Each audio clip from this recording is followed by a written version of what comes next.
Yeah, No. it's a podcast. God, did you just get into radio? This is a podcast. This is a podcast. Radio. Yeah. Seriously. Too bad I don't have one. All right.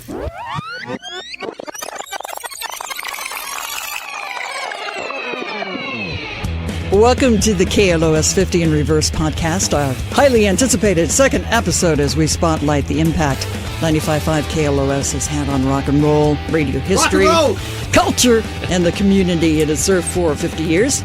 I'm Rita Wild. I'm so happy to say that joining us again is Here in the left speaker and right, Gary Moore.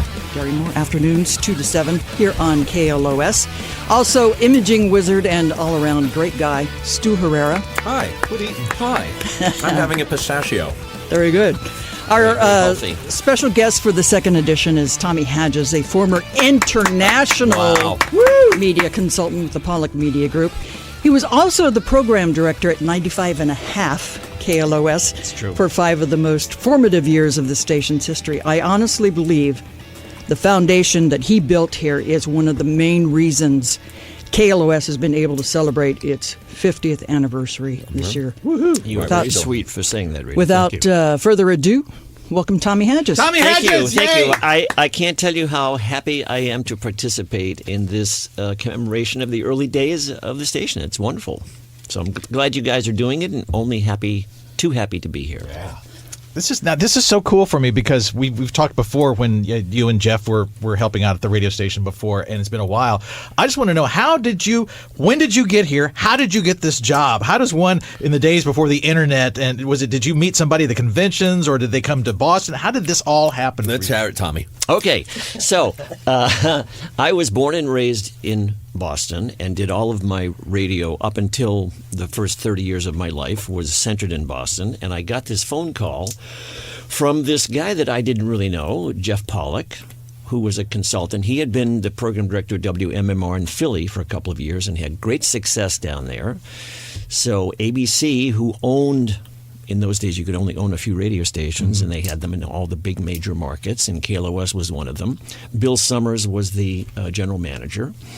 And the station had sort of fallen onto some bad times in the ratings. It was 1980, and as I recall, KMET had a 6.6. 12 plus. Oh, my 12 God. plus. Wow. KLOS had a 2.2. No way. There was one other station in town that was K-West, owned by Century Broadcasting. Yeah. They had, I can't remember if it was just either right behind KLOS or maybe a high 1 or something like that. They were right in there. But KMET owned the market. So when Jeff called and said, hey, how you doing? I had moved from WBCN to WCOZ in Boston. He called me WCOZ, where I loved my job. I'd been there forever. You know how you get in the market? Oh, my God. Like Rita's been there. You've been there. You don't need concert tickets. You just walk in, and they find a way really? to put you backstage. That's changed a little bit Well, since a little then, bit. but Okay, I know me it's check the- we're talking 40 years ago, 50 years ago, 30 years ago, 40. Anyway, who's counting when we're having fun? right. It's all 33 and a third. So I got the phone call to say, would you like to come out to L.A.? And I said, why would I move, Jeff? Are you crazy? No, of course I don't want to go to L.A., but thank you very much. Hang up. So then about 2 months later, I got another phone call from Bill and Jeff, who said, you got to come out and just come out and see us and see what it's like. And, because Jeff's from Southern California anyway. So I did. They flew me out, and I came out, and I fell in love with Los Angeles. And I remember flying into the basin and they took me up to Mount Wilson to see the transmitter. So when you stand on the top... 3,000 watts. Wait, they didn't take you to like a strip bar? They took you to Mount Wilson? Okay, go on. I am such a The next night. I am such a freaking tech nerd, and they knew it. Wow. Wilson was your strip bar. I got excited when we started playing CDs. I was like, wow, we have to have the first CD player in Los Angeles. Anyway, I'm getting off base here. So I looked out, and you could just see, when you see the transmitter and you realize that it's a blowtorch of a signal, there's no reason why we couldn't have done better. We had done better in the past before. It had been very successful. But KMET dominated the market. So I took the job. I said, yeah, let's do it. So I flew out. We came out. I had a fantastic team of people, some of which that I inherited. Okay, I mean, if you remember, B. Mitchell Reed was part of the team. Frazier Smith, who had come from K-Rock. He had done mornings there. He was doing mornings. And even behind the scenes, Steve Gaspard was the promotions director. Right. Even the sales team. Lee Larson was the GSM, General Sales Manager. Simon T. was the local sales manager. And we got along, which is weird. You don't normally have a good relationship between programming and sales, but they supported everything that we wanted to do. Of course, we had Jeff and his team from Pollock Media Group helping us out. Even the other program directors at the time. I mean, you look back at the people who were doing PD when I was here. Larry Berger was at WPLJ. Alan Burns, who's gone on to be an amazing consultant, was doing Washington. Who were the other guys? Andy Bobian was down at KLOL in Houston. So, some amazing people that I could also ask questions And Steve about. Gaspard was the guy, if I remember right, that came up with the rainbow. Yes. Were you there for the invention of that? Well, here's the thing: is that the station was known for that rainbow logo, Right? Okay, which is it's still being used today. Yes, That's amazing. absolutely. You think about a logo that has lasted that long. You We can't revived buy it. that kind of Been around for brand forever. recognition. So. When you come right down to it, it's really a situation where the problem we had was that everybody knew the rainbow, but nobody wanted to put KLOS as a bumper sticker on their car. Nobody was listening. The station, I remember when I came out here, we were playing Yvonne Elliman because the station had decided to not go What? against. If I can't have you. Yes, if I can't have you. And I was like, God. this has got to be the epitome of what was wrong with this station. Oh, Because no. they were trying to be broader and get a more mass appeal audience. Oh, yeah. When KMET was like a flame-throwing Right. rock. And KMET was the culture. Oh, my God. KMET owned everything. Incredible all the talent. The artists. I mean, you think of the Yeah. people there, Mary Turner, Jim Ladd, Bob Jeff Coburn Gonzer. early on. Yeah. Jeff Gonzer. Early on. And J.J. Jackson. Exactly. So we were able to hire a group of, I knew that we had to get some really strong talent. So Bob Coburn was one of the first that we went after. He was, at the time, he was at WMET in Chicago. And of course, he just blossomed. And, You also hired him as the assistant PD. He was the assistant PD there, and he came to be assistant Yeah. PD here, too. Yes, exactly. Because he'd had the experience. He knew what he was doing. But not somebody who has really just touched all of our lives and is, just such a mentor and a hero. So An thank you amazing for doing man. that, An amazing Yeah. man. So you started getting the air talent up. How did you do? What was the music? Did you start making some immediate music changes once you got in? I would think you had to. We rocked our asses off. It was as simple as that. I remember hearing the Bee Gees on KLOS once or twice. Well, that was in the And phase when that they had were to go. trying to do things for all people, and you have to kind of find a niche. At what point did that?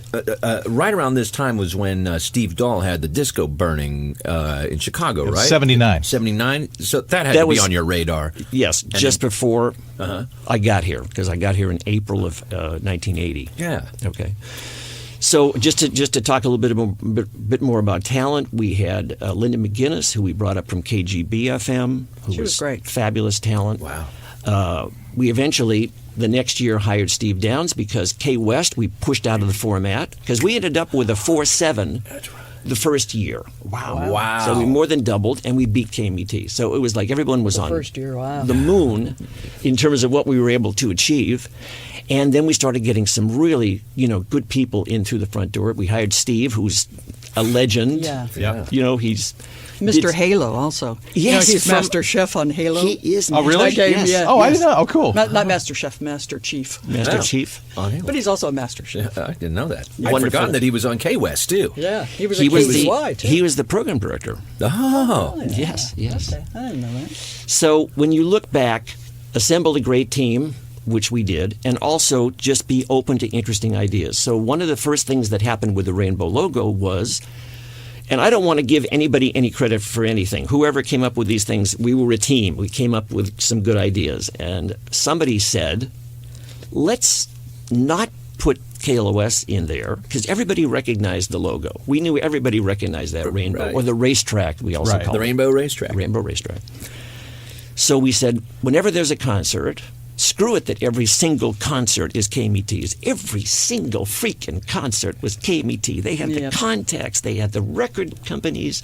I mean, Ruth Pinedo was my music director in the beginning, and she did have the record companies wrapped around her little finger. God bless her. But they still had to deal with KMET because it was like they were on there, But eventually, when we made the transition to be at least very close to them and beat them a little bit, there was an opening to do some stuff. So we decided to just put the name of the band inside the logo and just hand them out at concerts. Because the people who are going to the concert love the band. That's why they're there. They don't care who the hell it has the presented by in reality. It was just, what's the association? So that started a whole thing. And T-shirts that would also. So we never used the KLOS on the inside for a long time because people didn't really think the call letters were really all that worth it. Wow. In those days. I remember an outdoor campaign seeing this. I must have been 12, 13, 14 years old. And at one point, there was just a background, the Rainbow Racetrack, and nothing inside it. Nothing. And that, when you think about it, is such an insanely gigantic balls move. Yeah. Like, it doesn't say, and who does that? An entity that is cocksure about their identity. Yeah. The other interesting thing about that era, too, is that KMET was famous for people putting their bumper stickers upside down. Right.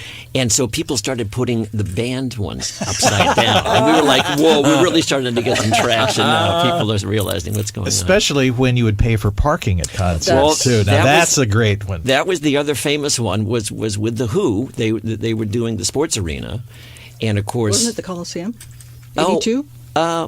Who, with the Clash opening? Oh, yes. You're right. Coliseum. Excuse me. Coliseum. Good. And thank you for saving me. One of my best hires ever, Ms. Wild here, who knows everything, never forgets a thing. Oh, I love you so much. So what is anyway, this? So he's my mentor. We have a mutual admiration society going here on the side. Anyway, the idea was, once again, it was a huge KMET show. They had signage. They had people there. Oh, by the way, Simon T., I believe, or Gaspard, or somebody said, I know the people at the parking lot. It's public parking. Why don't we just go to them and say, we'll pay for every single parking space. Every single parking space. So each person that came in got their sticker and a little thank you from the volunteers that were there handing stuff out. Do they still have volunteers these days? Oh, they do. Okay. I think they're all Rock Patrol. Yeah, we sure do. Okay, which is we did it at California Jam, handed out Foo Fighters bumper stickers with the rainbow. Perfect. Yeah. But everybody was like, thank you very much for presenting the concert, KLOS. This is really great. And drove in.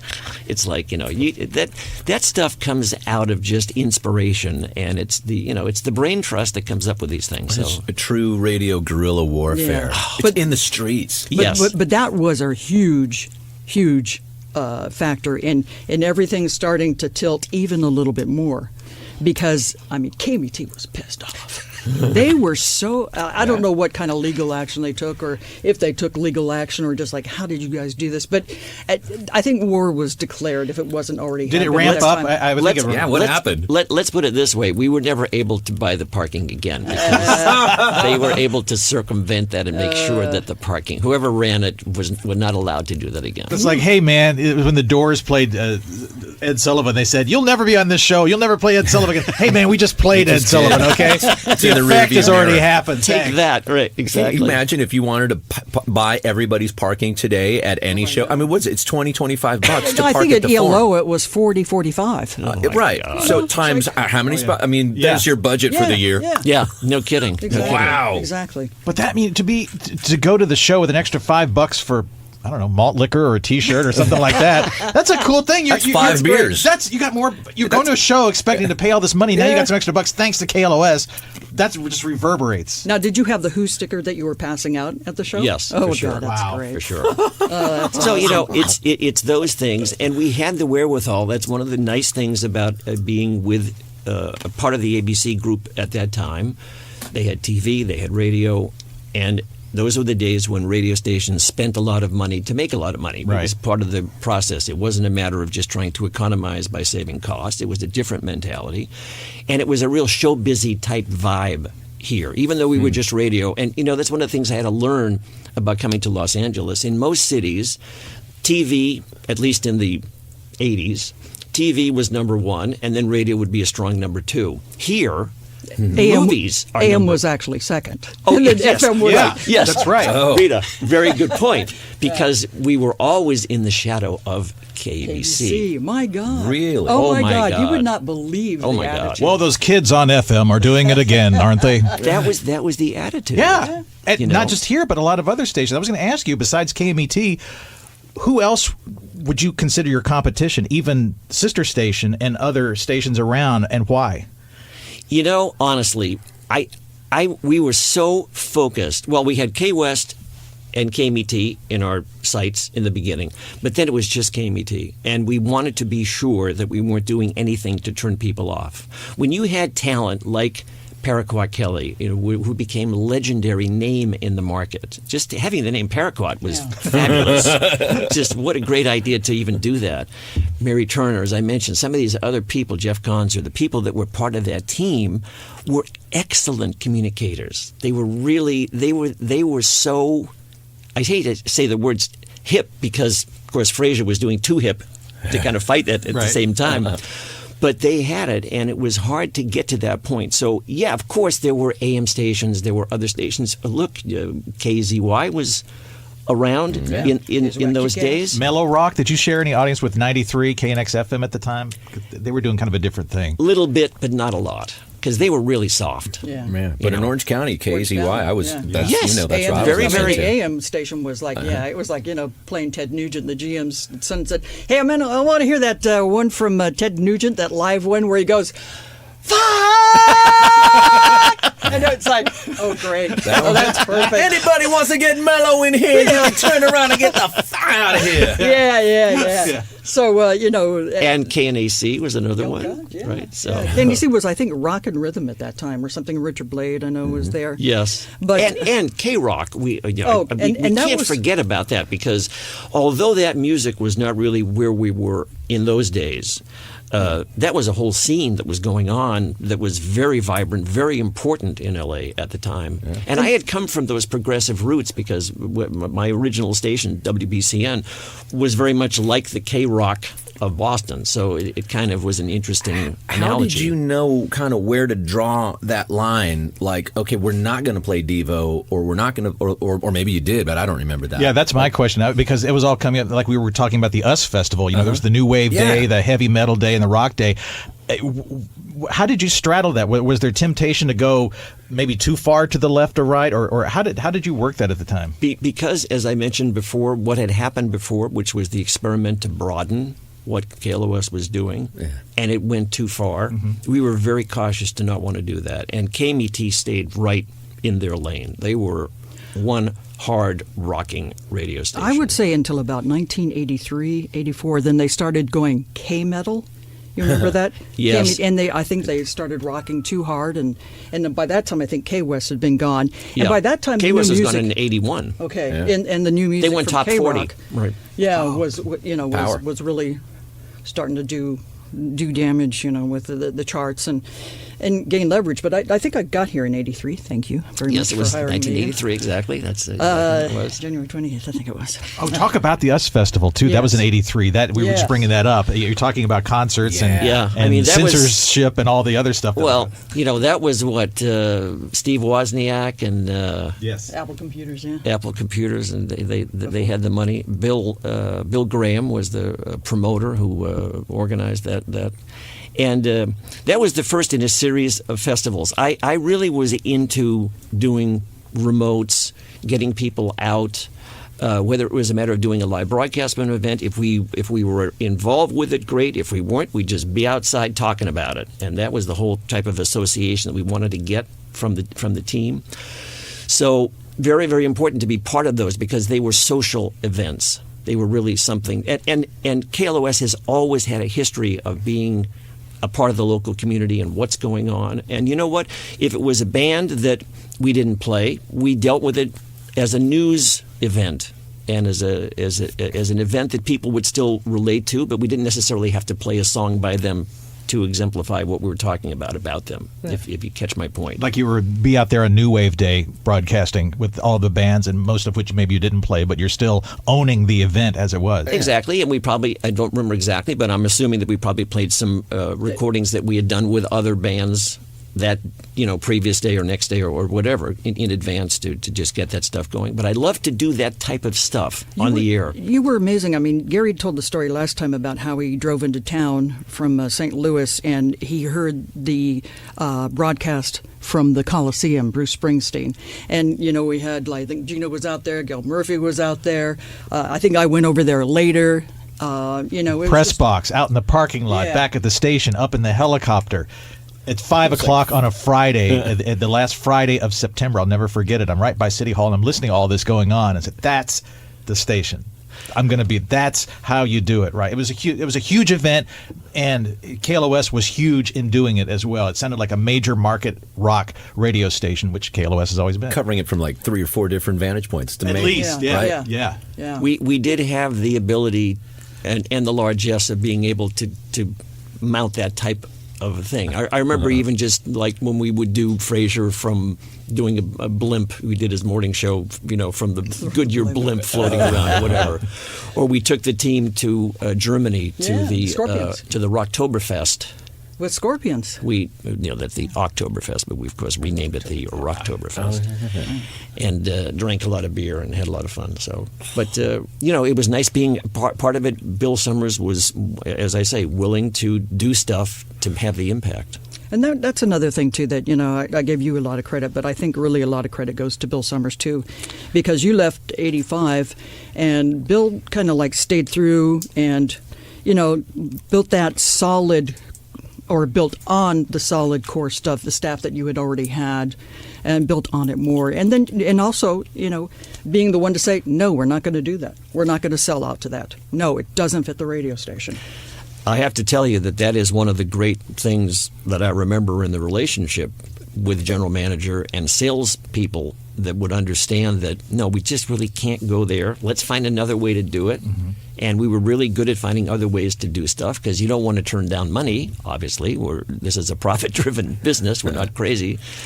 But we really would be able to draw the line. And he really was very, very, very supportive. And we continued on consulting a little bit after that as well, as you know. And so it was nice being able to just sort of still have the relationship, even though it wasn't a day-to-day. Although there's nothing like being a program director. When you're a program director, you wake up in the middle of the night and have a good idea. It can be on the air the next morning. If you're a consultant, you can go in with that good idea and talk to the PD and try to cajole them and convince them. But at the end of the day, if it doesn't happen, it doesn't happen. Well, that's the nature of the beast. You just kind of do what you can do.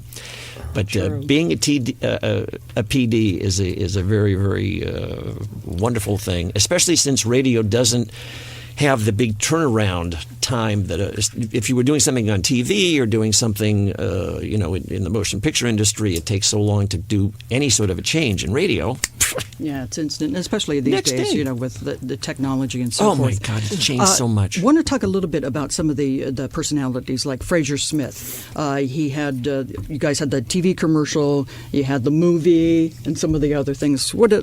Frazier had a movie? He had a movie, actually. Yes, yeah. I remember him and Al Ramirez, who you remember was his sort of cohort. Mm-hmm. Well, once again, I can't take any credit for him because I inherited him from the station. He'd already been here, but I kind of helped him, I think, get a sense as to what good radio needed to be done.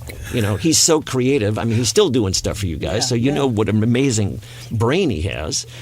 And sometimes the problem is just to get a little bit more focus because, people that are listening to the radio aren't sitting there staring at the speaker. It's one thing you got to remember. They're doing other things. The kid starts wailing or the telephone rings or something comes up or you get a text and all of a sudden you're not listening anymore.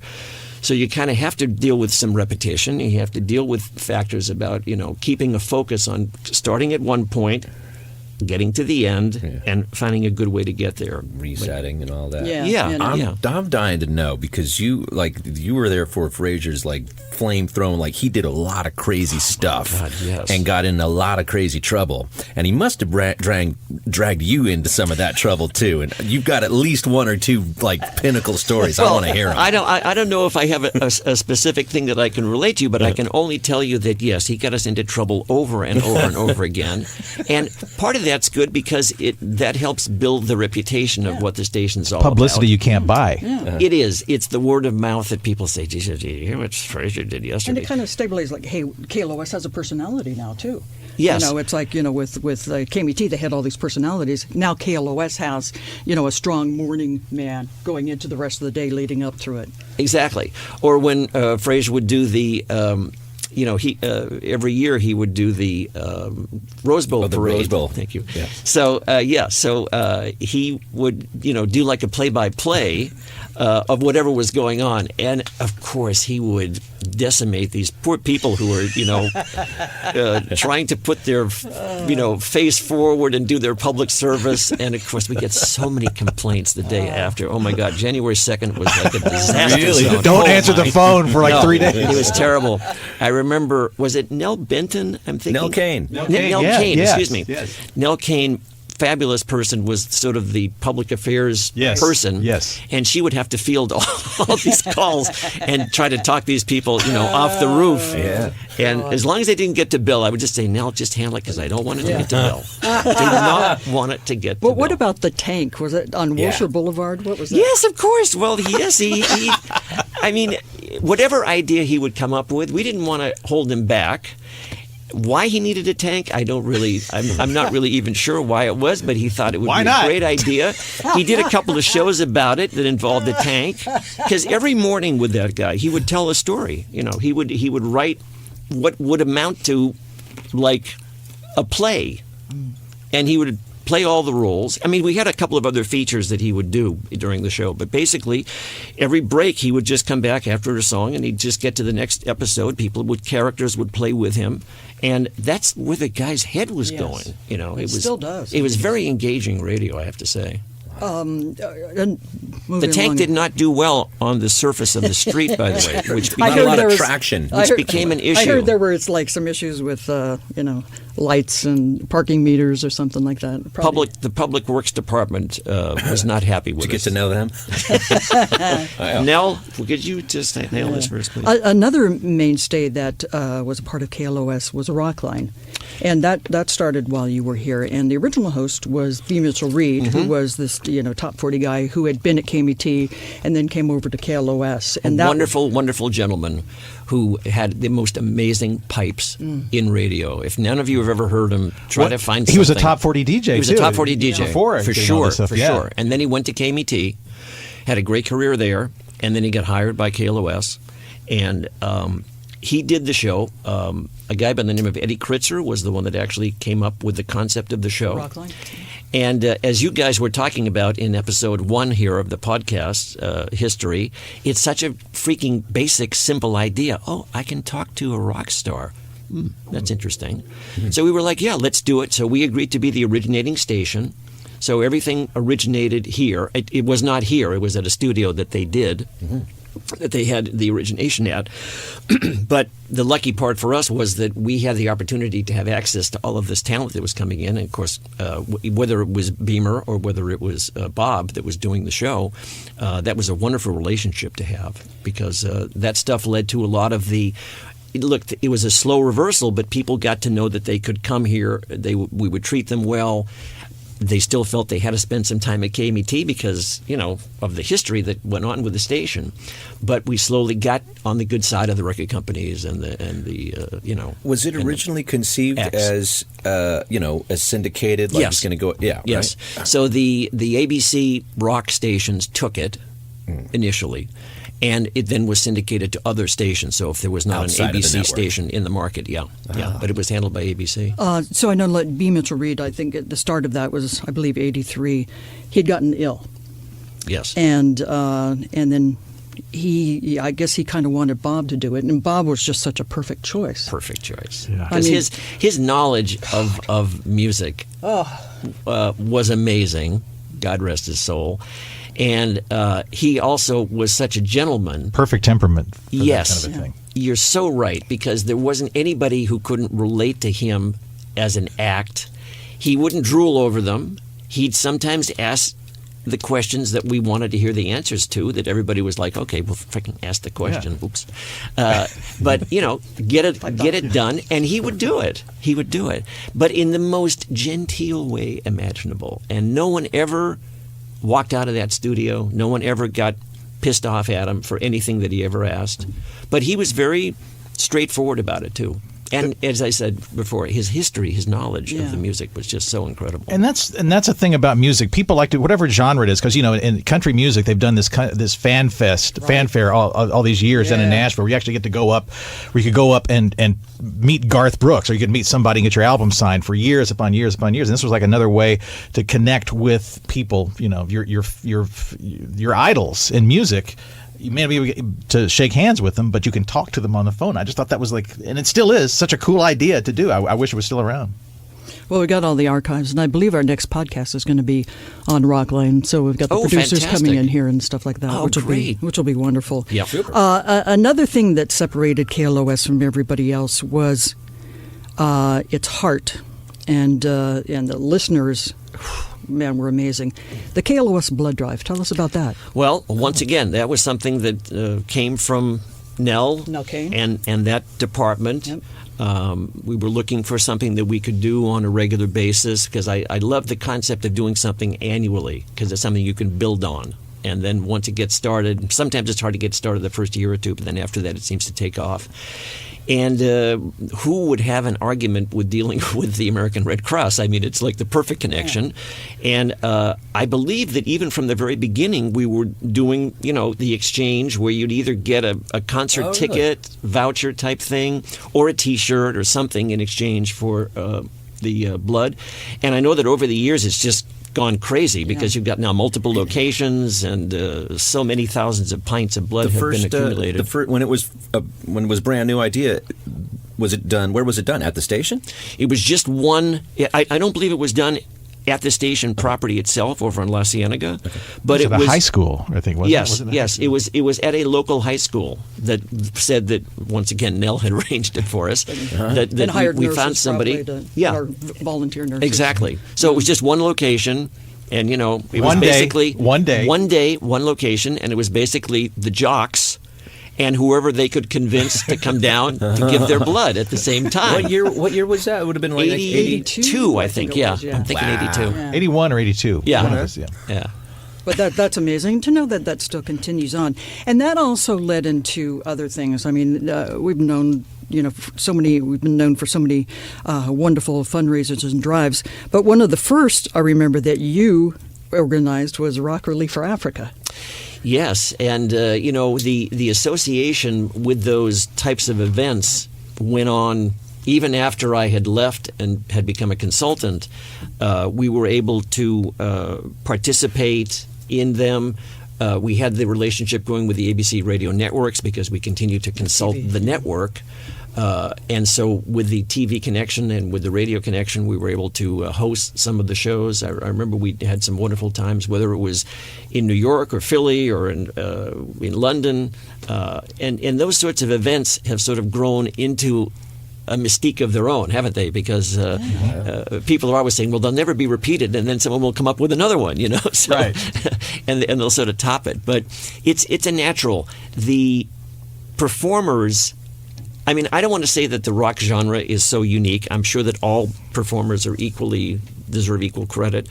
But most performers are very willing to give of their time, and none of those people got paid to perform ever at those shows. I mean, they were expensed to the extent of getting us there, and we need equipment. But other than that, not a penny. Right. Everything went to the charities, and people were just willing to do it. I don't think there was anybody that really ever said no whenever they were asked to be part of them. And it's a wonderful feeling to think that these events of somebody like a Geldof or somebody who's willing to go on their line and just say, listen, can you do this? Can you do it? Can you do it? And the other amazing thing is when you'd have situations where people that hadn't performed together for a while would agree to actually play again together, and it would be a big mind blower. We're coming up against the clock, but I want to talk on a couple of other different things. You were involved with Live Aid also. Yes. How do you feel about, since it's in the news, the Queen documentary, Queen on stage there? What was that like? Hey, once again, incredible moments. Strangely, I wasn't at the scene. I was watching it on a monitor in New York because we were doing it. You were doing the that broadcast, way. the I was doing the play-by-play. broadcast play-by-play. So I wasn't actually at the scene itself. But I can just tell you that there are certain moments when it's magical and something happens, and it's inescapable that it shows you the power of music. We're happy to be radio broadcasters, and we're glad to do what we do. Whoever's talking, whoever's relating in terms of content, wonderful. But it's the music that people really feel strongly about and really have the bond with.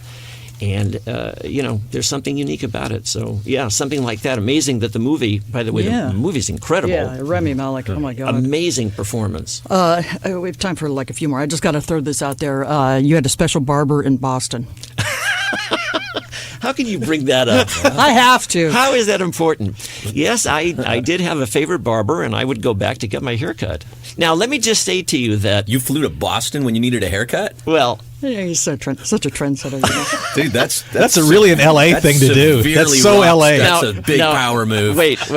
First of all, I remember that because I had hair then. And, of course, this is not video, but if anyone sees a picture of me now, you'll know what I'm talking about. There's no hair up there now. So I wanted to be very protective of it. But number two was just that I have a lot of friends and relatives there. So it was a great excuse to go back. So. But who was it? Well, originally, it was a fellow that actually was a rock musician. Is that right now? Yes. And we probably played him here on KLOS. Billy something? Billy Squire? Oh, yeah, Billy Squire. Get out of here. Billy Squire was your hairdresser. Well, let me tell you what happened is that he actually did the hair for a lot of people at WBCN because he was involved with one of the DJs that was there, Maxan Sartori. Oh, okay. So they were a bit of an item, and that's what happened. Now, that only happened a couple times. I did not go to him over and over and over again, but I did get my haircut by him at least once. Okay, yeah. Wow. You know what? Let's do revisionist history and say that it was him every time. Yeah, It sounds much more impressive that way. Were you at BCN when Peter Wolf was there? Of course, yes. Lead singer Jay Giles' band. Peter Wolf was a DJ. He did overnights. Wow. Oh my God, yes. And listening to what he was doing on the air in those days, I just saw him because I was back at a Christmas party, and he's still outperforming. The guy is amazing. He's in great shape. I'm a huge Jay Giles fan. Yeah. And by the way, today is Jay Giles' birthday that we're recording this. Believe it or not. Is it really? Jay Giles' of course you know today. that. Only you would know that. I'm sorry. I Wow. loved Bloodshot. I loved like Faye Dunaway, that whole thing that he had going on with her. I was a huge fan. Huge fan. So I had to ask that. That's one of the great Bostonians. Yeah. You know. That's great stuff. And WBCN just had their 50th anniversary. They're not on the air anymore, but you guys congregated last year. And Yes. And a film has been made, a documentary, that will be at a couple of film festivals this year, and then I guess hopefully it may have some theatrical release, but they're hoping it'll eventually show up like on PBS or something. See, this is the cool thing. This is thanks to you. You're one of the people that has kept KLOS rocking, and you were responsible for where we are today. The paths that you helped blaze that have kept us here and rocking, whereas other radio stations, and we were just talking about this before we came on, you can count on one hand how many still are after 50 years, Philly and St. Louis and some other places like that. So I'm eternally grateful Gary, to you. You are so right, because when I think about some of the stations that existed and don't exist anymore, it's very sad. It's most of them. it's like KMET. I mean, that was the big nemesis. Yes, and for this station, and to have them go out of the format. I mean, a lot of good people, a lot of talent, a lot of great stations. we were able to save a few of them. Remember, we got Jim Ladd to come back after they went down. But let me just say that as sort of a closer here, because what you brought up, I wanted to mention, which is that this is one of my proudest things is that the station is still rocking. Yeah. Thank you, KLOS, for still rocking. Thank you for everybody listening. Yeah. And we could, if we don't have any audience, we'd just be. That's true. Well, it shows that you're doing something that people want to hear. So, And thank you, Tommy Hadges, our special guest again today. I owe this man so much. He hired me here. He always challenged me. If I did something wrong, he would, let me know. And if he didn't, Bill Summers would let me know. Because Bill had that way.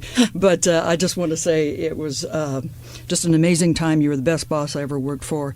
And thank you so much for coming in here and setting these stories right about what is what and how we all did this and Who is who. the magic. my distinct pleasure. Yeah. So, Tommy Hadges, you're retired. You don't Yes. have anything to plug. Actually, you're a station owner. Age 70, decided to retire. Once I hit my 70th birthday, I said, "Oh, Are you a golfer? time to hang it up." I'm not a golfer. Oh, you're no. not? Oh, okay. No. No, he's world traveler. He's got how many bonus miles do you Oh, have? I'd rather not talk about that. Yeah, because he did consulting in Ireland and France and South Africa, Australia, New Zealand. New Zealand.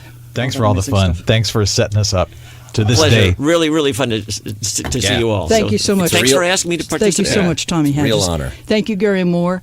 Thank you, Stu Herrera. Naturally. I'm Rita Wild. And for next time, I think it's going to be Rockline. And Excellent. and some more stuff on KLOS 15 Reverse Podcast.